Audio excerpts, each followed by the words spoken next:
100 years ago tomorrow, a young Scottish soldier was shot and killed on a battlefield in France. Unlike fallen comrades who were hailed as heroes, Private Joseph Byers died in disgrace, the first Scot court-martialled and executed for desertion. Willie Johnson reports. He was 19 when he went to war, sent into battle on the front line in northern France, where he died 100 years ago tomorrow.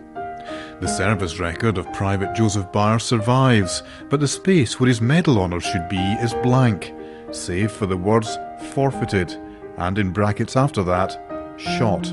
Execution, the punishment for going missing from the trenches. He was sent from the front line to get some coke, we believe, for the fires, and he didn't return, so he absented himself. Historian Paul Goodwin of the Scottish Military Research Group.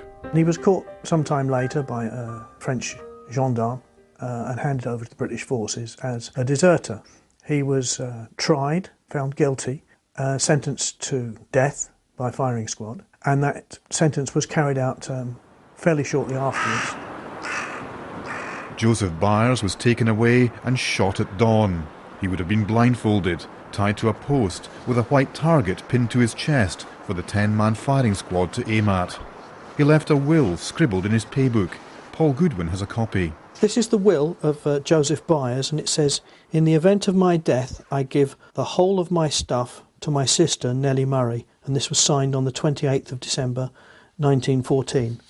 Little did he know that he'd be dead within 6 weeks, shot by his own side. Joseph Byers, who was also known sometimes by his sister's surname Murray, was one of 39 Scots killed for desertion during World War I. But apart from his name, we know little about him.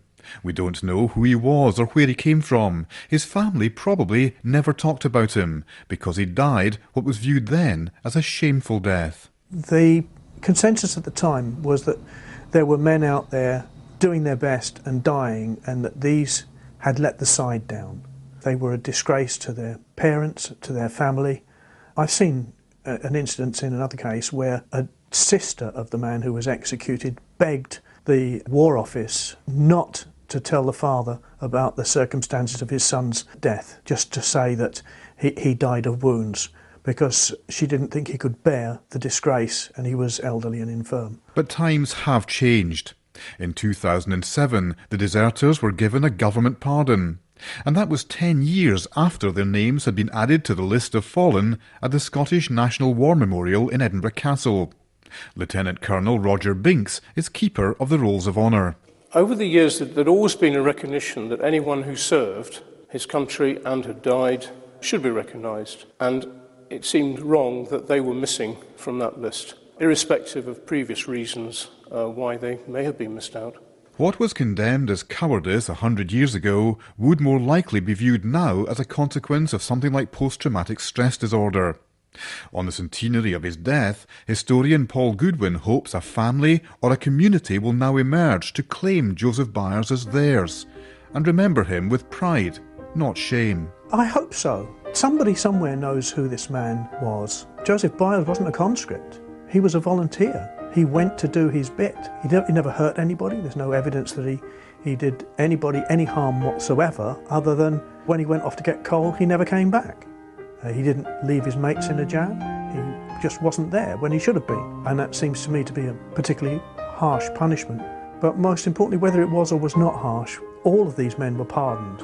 And we now respect that they have a place to be told as part of the story of what happens in war. It wouldn't happen today, I've no doubt about that.